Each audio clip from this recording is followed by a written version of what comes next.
드디어 다 읽었습니다. 신명기 34장을 오늘은 이제 신명기 강해로서는 94번째 시간으로 제가 그동안에 94번에 걸쳐서 이 신명기 말씀을 전했습니다. 오늘은 제목을 끝이 아름다운 인생이 됩시다, 그런 주제로 말씀을 전하겠습니다. 끝이 아름다운 인생. 오늘 모세가 이제 마지막으로 죽는 이야기로 신명기가 마치고 있는데, 죽을 때까지 모세의 그 신앙이 얼마나 아름다운가, 그것을 우리에게 보여줍니다. 자, 모세는 하나님께서 말씀하신 대로 느보산에 있는 비스가 봉우리 꼭대기에 올라갑니다. 이제 하나님께서 모세에게 여러 번 말씀하셨죠. 너는 못 들어간다, 가나안 땅에. 그러나 네가 들어간 땅을 내가 보여주겠다 그랬어요. 그래서 그 약속하신 대로 모세에게 은혜를 베풀어 주셔가지고 모세를 이 느보산으로 데리고 올라가십니다. 느보산으로 올라가라. 등산하려고 올라가는 게 아니라 약속의 땅을 한번 보고 그 다음에 거기서 어떻게 하는 거예요? 못 내려와요. 거기서 죽는 거예요.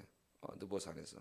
그래서 이제 느보산으로 올라가서 약속의 땅을 탁 보여주는 내용이 오늘 나오고, 다 본 다음에는 하나님께서 모세를 데려가셨다고 이야기합니다. 자, 우리 그 1절부터 4절까지 보면 이제 그 느보산에 올라가서 비스가 산 꼭대기에 이르렀다 그랬죠. 이 느보산은 뭐고 비스가산은 뭔가? 우리나라에도 여러분 저 북한산이 있고, 북한산에 가면은 봉우리들이 여러 개가 있죠. 뭔 봉우리가 있어요? 인수봉 있나요? 인수봉? 어디서 들어봤는데는 있나요? 모르겠습니다. 백운대도 있고, 그죠? 백운대는 제가 유일하게 올라가 봤는데 제일 험한 산이래. 거기가 해필이면 그걸 올라가가지고 여러 가지 봉우리가 있죠. 북한산 안에. 그것처럼 여기 느보산에서 아마 제일 높은 봉우리가 비스가 봉우리가 아닌가. 둘 다 산으로 번역했지만 그 산에, 느보산에서 제일 높은 산 봉우리인 비스가 산. 제일 높은 데 올라갔으니까 어떻게 할까요? 쫙 다 보이죠. LA에 있을 때 보니까 한국에서 이제 LA로 이민 온 사람들 보면은 친척이나 친구들이 다 한국에 LA 도착하면은 제일 먼저 앞으로 미국에서 살아야 되잖아요. LA 보면 제일 높은 산에 있어요. 올라가면 LA시가 다 내려다 보이는데 그걸 데리고 갑니다. 그리고 가서 거기 앉혀놓고 LA를 한번 쫙 둘러보라 그래. LA시를 쫙 한번 거기 앉아서 기도하라 그래. 어떻게 살아갈지 하나님 옆에 기도하라는데 이게 참 좋은 것 같아요. 가지고 우리 이제 지난주에도 우리 한광준 집사님이 이민 가셨는데 가족은 먼저 가고 가서 뭐 먹고 살래 그랬더니 이제 앞으로 뭐 먹고 살 일이 걱정입니다. 가면 이제 고생이죠. 여기서는 현대 자동차 좋은 회사 다녔지만 이제 거기 가면 뭔 일 할지 모르지만 막노동해야 돼요. 먹고 사는데. 자, 오늘 그 하나님께서 이 느보산에서 제일 높은 봉우리인 비스가 봉우리에 모세를 데려가셔서 약속하신 대로 여기 2절부터 보면은 쫙 보여주시죠. 또 납달리와 에브라임 므낫세의 땅과 서해까지의 유다 온 땅과 네겝과 종려나무의 성읍 여리고 골짜기 평지를 소알까지 보이시고 다 보여주잖아요. 그러면서 뭐라 그래요? 4절 한번 읽어보겠습니다. 시작.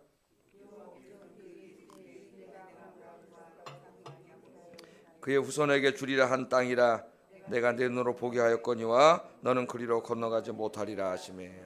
그 땅을 다 보여주면서 이 땅이 어떤 땅입니까? 하나님께서 주시기로 약속하신 땅인데 누구 때부터? 네 조상 아브라함 때부터. 하나님은 약속을 지키시는 하나님. 성경 66권은 다 무슨 책이에요? 약속의 책이에요. 언약의 책. 말씀, 그래서 말씀 그대로 이루어집니다. 왜 우리가 말씀을 읽고 묵상해야 되죠? 이 말씀 그대로 이루어지기 때문이에요.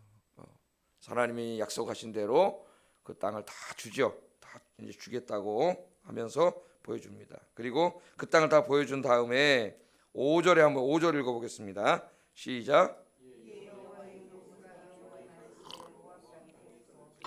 이에 여호와의 종 모세가 모세를 뭐라고 표현하고 있어요? 여호와의 종, 여호와의 신실한 종.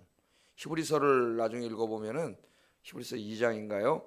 모세를 하나님의 집에서 일하는 신실한 종으로 이야기. 예수님은 더 신실한 종으로, 모세와 예수님을 비교하면서 설명할 때 하나님의 집에서 일하는 신실한 종으로. 그래서 여러분이 하나님 앞에 이렇게 인정받는 사람 되길 바랍니다. 위대한 일을 하는 사람이 훌륭한 사람이 아니라 한평생 하나님 맡기신 일을 게으르지 않고 나태하지 않고 세상에 한눈 팔지 않고 신실하게 감당하다 간 사람, 그 여호와의 종이에요. 여호와의 종 모세가 여호와의 말씀대로 죽었다 이렇게 나옵니다. 여호와의 말씀대로 죽었다. 어디서 죽었어요? 모압 땅에서 죽었다. 그 약속의 땅에 못 들어갔죠. 모세의 시신도 못 들어갔습니다. 모압 땅에서 죽어서 모압 땅에 묻혔어요. 자, 우리가 여기서 오늘 깨닫는 하나 중요한 일이 있습니다. 5절까지 중에서 우리 인간의 생명은 우리에게 달린 게 아니라 누구에게 달렸어요? 전적으로 하나님께 달려 있다. 하나님께서 말씀하시면 죽는 거죠. 가는 거죠. 그러니까 우리 인생은 다 하나님께서 정하신 때가 있습니다. 모세도 이 죽기 전에 어땠어요? 건강했어요. 건강했다 그러잖아요. 그죠? 눈이 흐리지 않고 기력이 쇠하지 않고 건강했습니다. 죽을 때가 아니에요. 신체적으로는 건강해요. 그런데 하나님이 데려가시는 거죠. 어제 그 도진희 권사님이라고 아시죠, 여러분? 이제 돌아가셔서 연락을 받았는데 이렇게 이제 자기네 가족끼리 그냥 하겠다고, 자식들이 안 믿으니까 그래서 어제 문상만 성도님 몇 분이 갔다 오셨는데 그렇게 가셨죠. 한 5년 정도 요양원에 계셨다래요. 5년 정도. 그러니까 이제 기력이 탁 쇠하고 그렇게 해서 이제 요양병원에 오래 계시다가 정수자 권사님도 거의 한 10년 계셨나요? 가시는 분도 있고, 어떤 분은 기력이 든든한데 갑자기 이렇게 원로 목사님처럼 갑자기 가시는 분도 있어요. 하나님의 뜻에 따라서 다 하나님이 데려가실 때에 데려가시는 겁니다. 뭐 어느 게 더 좋다 그런 것보다는 하나님이 데려가실 때 데려가시는 거예요. 그러니까 하나님이 안 데려가시면은 가고 싶어도 못 가. 하나님 품에. 예? 내 마음대로 어떻게 할 수 있는 게 아니에요. 하나님이 다 하시는 거기 때문에. 건강한데 갑자기 또 하나님이 그렇게 데려가실 때도 있죠. 저희 아버님도 건강하셨는데 갑자기 확 나빠지시더니 그냥 한 3달, 4달 그 안에 이렇게 가시고, 어머니는 또 오래 좀 아프시다가 이렇게 가시고. 그러니까 하나님이 우리를 데려갈 때에도 뭐 우리가 원하는 대로 되는 게 아니고 하나님이 알아서 하시는 거예요. 하나님께서 다 하나님 뜻이 있겠죠. 그러니까 모세는 기력이 왕성하고 눈도 흐려지지 않고 얼마든지 더 살 수 있었는데 약속의 땅에 들어갈 수가 없어요. 이제 약속의 땅에 들어가야 되는데 모세는 못 들어갑니다. 그래서 하나님 데려가신 거예요. 그래서 모세는 하나님 데려가셨습니다. 우리도 언젠가는 하나님께서 우리의 생명을 거두어 가실 날이 있다. 맞습니까? 거둬 가실 날이 있죠. 이제 열흘만 있으면 또 한 살 잡수시는데 하여튼 축하합니다. 돈도 안 들고 한 살씩 잘 먹는데 축하드려요. 저도 이제 한 살 공짜로 또 먹어가지고 한 살씩 먹고, 그 시간이라는 게 참 신비한 것 같아요. 시간이 뭐지? 시간이 흐른다 그러는데 시간이 뭔데 이렇게 시간이 가면 우리가 변하죠? 약해지고 늙고 가야 돼요. 시간은 아무리 붙잡아도 붙잡을 수가 없어요. 이 세월은 흘러갈 수밖에 없어요. 자꾸 세월은 가게 돼 있고, 어느 날 거울을 보면 흰머리가 나 있고 쭈글쭈글해지고, 예? 저도 피부가 탱탱했는데 어느 날 거울을 보니까 여기 잔주름이 쫙 쬐기 시작해서 이제 갔구나. 예? 우리 뭐 어쩔 수 없잖아요.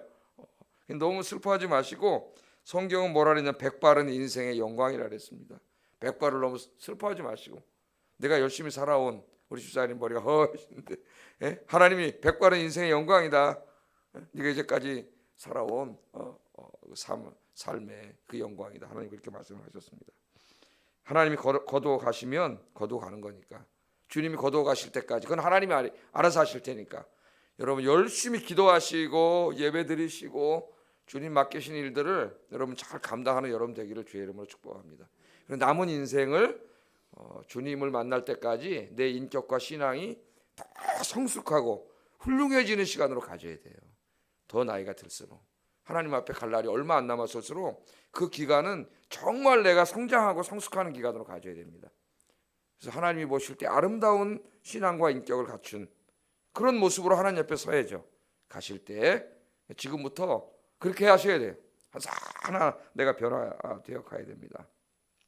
드디어 120세, 모세가 죽은 나이가 120세, 죽을 때까지 그의 눈이 흐리지 아니하였고 기력이 쇠하지 않았다. 그러니까 언제 들어가실지 모른다. 하나님이 언제 갈지 아는 사람 없지 않습니까? 예? 언제 가실지 몰라요. 그래서 저는 이렇게 보면은 우리 아버님처럼 가실 수도 있고 어머님처럼 가실 수도 있고 뭐 다양한 이제 하나님 데려가실 때 모습이 다 다르죠. 그 인생 하나하나를 다 하나님 개별적으로 다루시기 때문에 뭐 다 모세처럼 가는 게 복이고 뭐 좀 병 앓다가 가지는 분은 복이 아니 이렇게 말할 수는 없어요. 하나님이 다 뜻이 있어서 그렇게 하시는 거예요. 꽃도 보면은 그 동백꽃은 어때요, 여러분? 쫙 펴서 그냥 싱싱한데 어느 날 뚝 떨어져 땅에 뚝 떨어져 버려요. 그 여러분 저 남쪽 지방에 가면 동백꽃이 많죠. 그 동백꽃 떨어진 거 보세요. 꽃이 그대로 쫙 있습니다. 근데 목련은 어때요?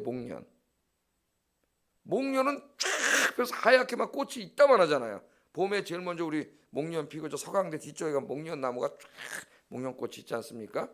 그 목련이 피는데 목련은 어때요? 뚝 떨어져요? 아니죠. 계속 조금씩 시들어가지고 목련은 필 때는 너무 이쁜데 질 때는 너무 보기 싫어. 꽃도 너무 큰데 이게 다 시들어가고 떨어지잖아요. 그래서 시인들의 내가 시를 보니까 동백꽃과 목련 시가 많아요. 그래서 카톨릭에서는 동백꽃의 꽃 이름이 순교입니다. 순교. 싱싱할 때 탁 그렇게 모세는 그렇게 갔죠. 저희 장모님도 가실 때 장모님은 갑자기 탁 한 3일 만에 가셨어요. 장인어른은 좀 암도 수술하시고 이렇게 병 치료하다 가시고 그렇게 가셨는데 탁 떨어지고 있고. 그래서 시인들이 부모님의 돌아가신 것을 이제 시로 쓸 때 목련에다 비유해서 쓴 분도 있고 이 동백에다 비유해서 쓴 분도 있더라고요. 그래서 제가 한번 목련을 어머니 돌아가시고 이제 그 시를 읽는데 목련꽃에 비유해서 쓴 시를 읽고 저도 우리 돌아가실 때 제가 시를 쓴 게 있어요. 어머니 돌아가셨을 때. 그 이제 목련꽃처럼 하고 돌아가시면 어때요? 다 이제 오랫동안 병치료하고 병원도 왔다 갔다 하시고 누워 계시고 이러면서 자식들이 계속 딴 때 같으면 뭐 뜨문뜨문 올 텐데 계속 자주 와서 이제 이렇게 하고 충분한 어떻게 보면 제가 경험해 보니까 좀 나중에는 어떻게 돼요? 자식들이 그런 말을 해서 안 되지만 좀 좀 힘들다 이런 느낌이 그러면서 충분히 이별할 시간을 주고 가신 것 같아요. 어머니 이별할 시간을. 근데 이제 아버지 이렇게 갑자기 가시니까 아버지 생각이 더 많이 나요. 죄송하기도 하고 갑자기 그렇게 딱 가시니까 그런 생각이 들더라고요. 목련 딱 가버리니까 갑자기 동백처럼 그렇게 가버리니까. 그래서 목련꽃을 어떤 사람이 시로 쓰면서 목련꽃이 그 가족과 조금이라도 더 함께하는 시간을 갖고 싶어서 가지 못하고 그렇게 조금씩 시들어가면서 계속 남아있나 보다. 뭐 이런 식으로 썼어요. 시를. 그래서 제가 이해를 했어요. 그때. 그 가족과의 있는 시간을 조금이라도 더 갖고 싶어서 그렇게 아파서 이따 가시는구나. 그런 생각을 한 적이 있습니다. 어쨌든 하나님은 동백처럼 탁 데려가실 수도 있고 목련처럼 데려가실 수도 있지만 우리는 하나님 앞에 갈 수밖에 없는 존재입니다. 그래서 여러분 남은 인생을 내가 가야 되니까 하나님 만날 준비를 잘 하시고 하나님께 칭찬받는 인생 되기 위해서 오늘 하루하루 기도하시면서 사시기를 주의 이름으로 축복합니다. 자, 모세가 이렇게 죽는데 모세는 마지막 죽는 순간에도 참 훌륭한 사람이었다. 모든 영광을 하나님께 자기는 죽고 오직 하나님만을 영화롭게 하고 죽습니다. 5절 6절 한번 읽어보겠습니다. 시작.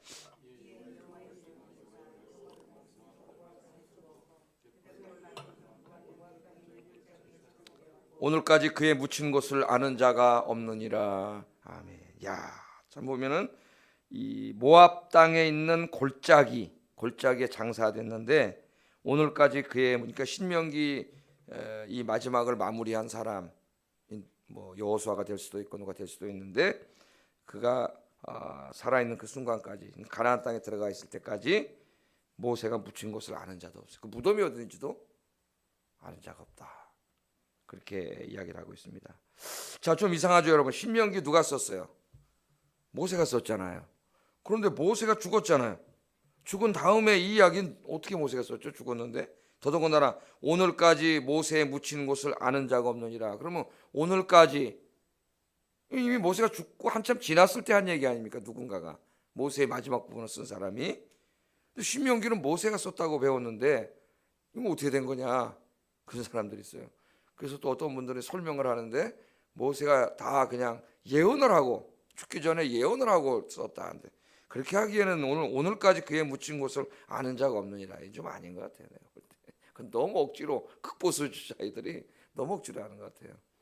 신명기는 다 모세가 썼지만 이 마지막 부분에 모세가 죽은 이후의 부분은 아마 여호수아가 썼거나 그래서 그 뒤에다가 이렇게 하나님이 붙이게 했을 겁니다. 그러나 이 말씀은 다 하나님의 영감받아 쓰신 하나님의 말씀이기 때문에 다 하나님의 말씀이죠. 나중에 이 모세 예수님께서 신명기를 인용하면서 모세의 글에 그렇게 말씀을 하세요. 그래서 어떤 사람 그걸 문자적으로 해석을 해가지고 여기 저 오늘까지 묻힌 이곳을 아는 자가 없느니라. 이것까지 모세가 썼다는 아무리 그래도 말이 안 되잖아요. 그건 너무 억지로 주장하는 것이고 여호수아가 썼다고 생각을 하면 그러나 이 신명기 전체는 이것까지 한 권의 책으로 유대인들이 누구의 책이라 그래요? 모세의 글이라 그래요. 그래서 예수님이 그걸 모세의 글이라는 거예요. 모세의 글. 신명기 전체는 모세의 글이에요. 모세가 죽은 다음에는 어떻게 썼겠어요? 저는 그렇게 생각을 해요. 여호수아나 누가 요 마지막 부분을 써서 오늘까지 그가 묻힌 곳을 아는 자가 없느니라. 이건 모세 아무리 봐도 모세가 쓰지 않았죠. 그러나 전체는 다 누구의 모세를 통해서 하나님 쓰신 글이고 뒷부분만을 그렇게 하나님께서 마무리하게 하셨지만 어쨌든 다 성경에 영감받은 사람들이 썼기 때문에 다 하나님의 말씀에 정황무원 오류가 없는 하나님의 말씀이다. 그렇게 아시면 되겠습니다. 자, 모세가 죽어서 장사됐는데 여러분 옛날에 왕들이 죽으면 어떻습니까? 지금 저 경주나 이런 데 가면 신라 시대에 죽은 왕까지 그게 몇 년이에요? 지금 몇 년 전이에요? 1000년이 넘는 그 전인데 그 왕 무덤이 얼마나 큽니까? 여러분 이집트에 가보면 피라미드 그거 다 누구 무덤이에요? 왕의 무덤 아닙니까? 죽은 다음에 뭐 그걸 그렇게 자기 이름을 남기겠다고 노예들을 써서 그 피라미드 그 엄청난 무덤을 만들고 인간이 그렇지 않아요. 자기 죽은 다음에 이름을 남기고 업적을 남기고 뭔가를 남기려고 우리 인간이 남기려고 어리석은 생각이에요. 오늘 모세가 죽었습니다. 모세가 어떤 사람이에요? 이스라엘에게 대단한 사람이죠. 왕과 같은 사람이에요. 한 인간으로서 모세가 남긴 위대한 업적은 이루다 말할 수가 없고 뭐라고 평가를 합니까? 이후에 모세와 같은 선지자는 없었다 그래요. 위대한 사람이죠. 대단한 사람이고 10절 12절 한번 읽어보세요. 하나님의 칭찬입니다. 이거 모세에 대해 읽어보겠습니다. 시작.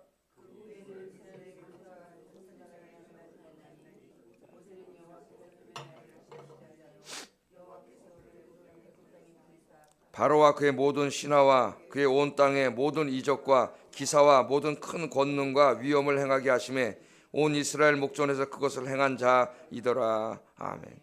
대단한 사람이에요. 모세는 이스라엘 사람들의 지도자이고 애굽에서 구출한 사람이고 모세가 기도하면 만나도 내리고 메추라기도 내리고 반석에서 물도 나오게 하시고 그렇지 않습니까? 모세가 하나님의 말씀을 또 받아서 그 말씀을 가르치고 그랬던 사람입니다. 이스라엘 사람들이 어떻게 보면 하나님처럼 하나님을 대신할 수 있을 정도로 떠받들고 존경하던 그런 지도자죠.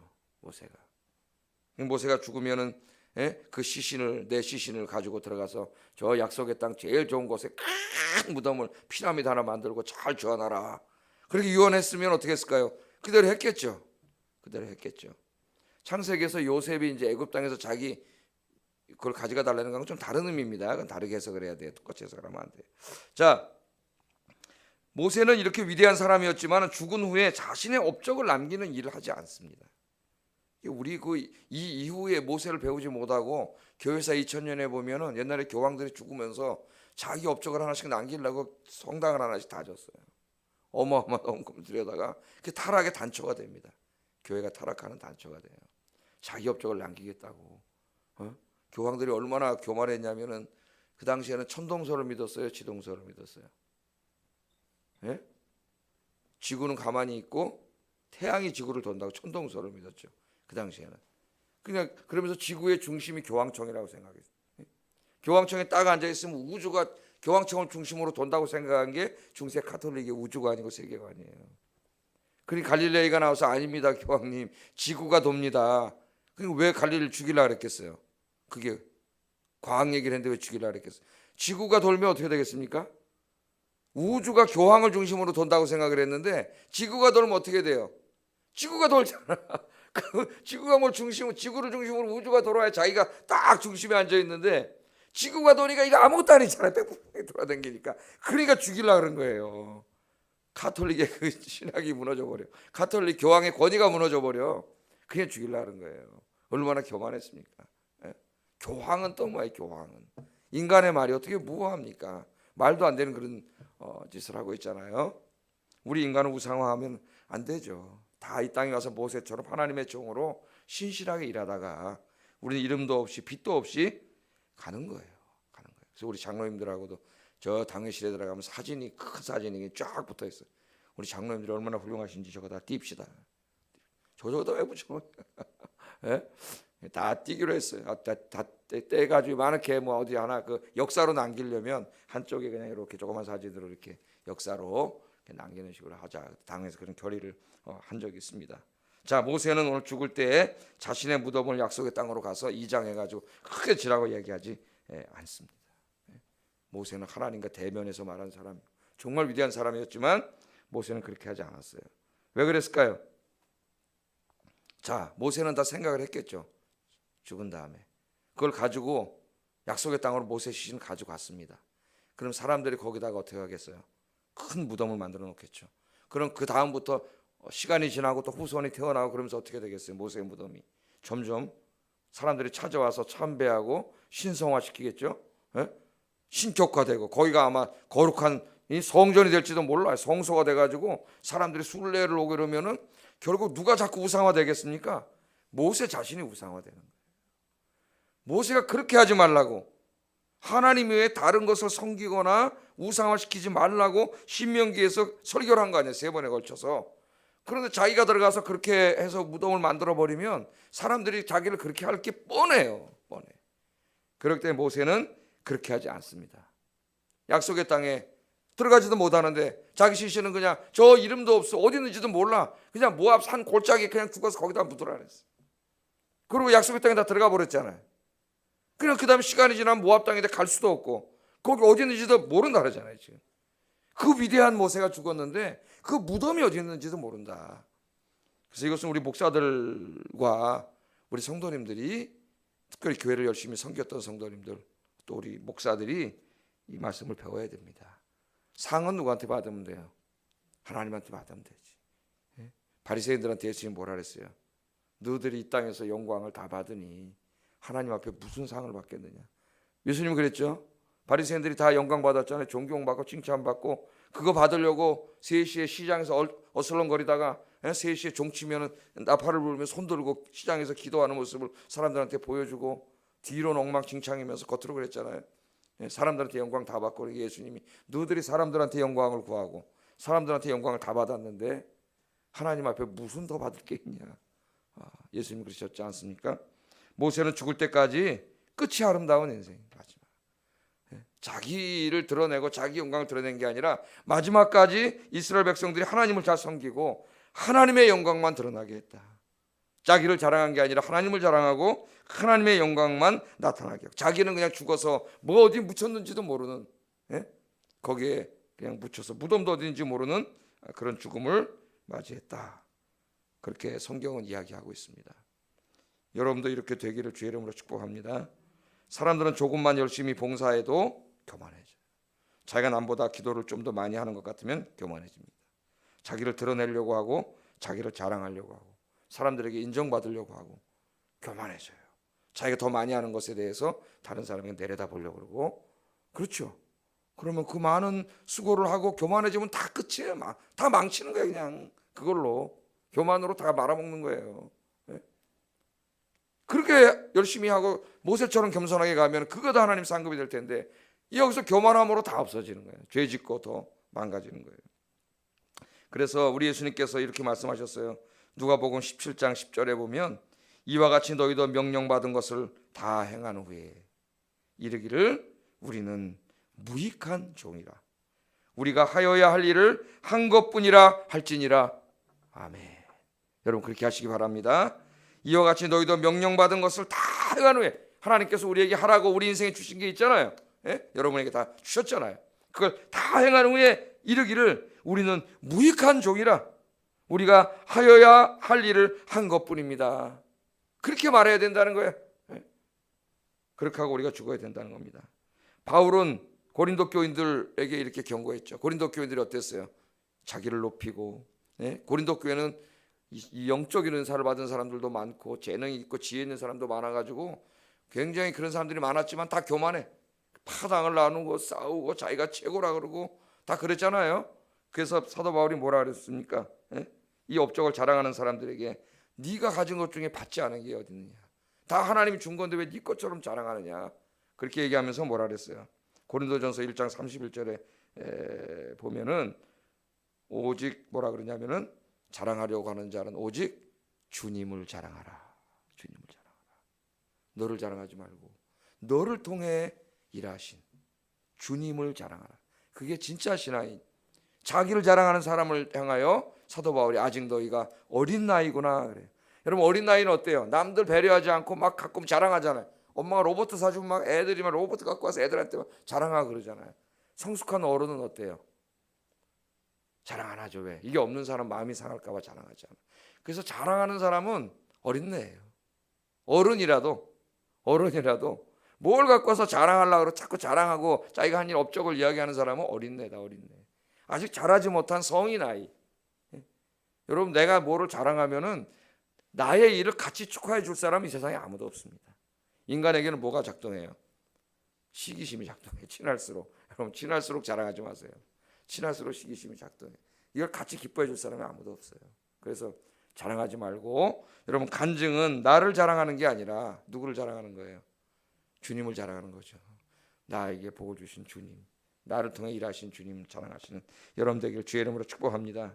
자, 이렇게 모세는 죽어서 이름도 없이 빛도 없이 그 위대했던 모세가 그렇게 사라졌습니다. 그리고 죽기 전에 마지막 하나님이 하신 자기가 해야 될 마지막 일이 뭐예요? 후계자에게 안수하고 죽어야지. 그냥 무책임하게 가면 어떻게 해요? 후계자를 세우고 가야지. 그래서 9절을 한번 읽어보겠습니다. 시작. 지혜의 영이 충만한 이스라엘 자손이 여호와께서 모세에게 명하신 대로 여호수아의 말을 순종하였더라. 아멘. 자기는 죽지만 이름도 없이 빛도 없이 그냥 모압 골짜기, 이름도 안 나와요. 지명도 어디 있는지도 몰라. 그리고 죽었어요. 그러나 죽기 전에 이스라엘 백성들을 위하여 지도자인 모세 여호수아를 세워놨죠. 오래전에 안수하고 자기는 죽었습니다. 자, 모세는 죽어서 어떻게 됐을까요? 그 무덤은 어딘지도 알지도 못하고 어떻게 되느냐? 성경에서 죽었으니까 안 나오잖아요. 죽은 사람은. 그런데 모세는 나옵니다. 1500년 후에 나와요. 한 1500년 후에 어디 나오느냐? 누가복음 9장 30절 31절에 나와요. 베드로가 봤어요. 모세. 어디서 봤어요? 그냥 찾아보세요. 여러분. 누가복음 9장 29절 31절 찾아보겠습니다. 시간이 이렇게 됐네? 오늘 마지막 시간이니까.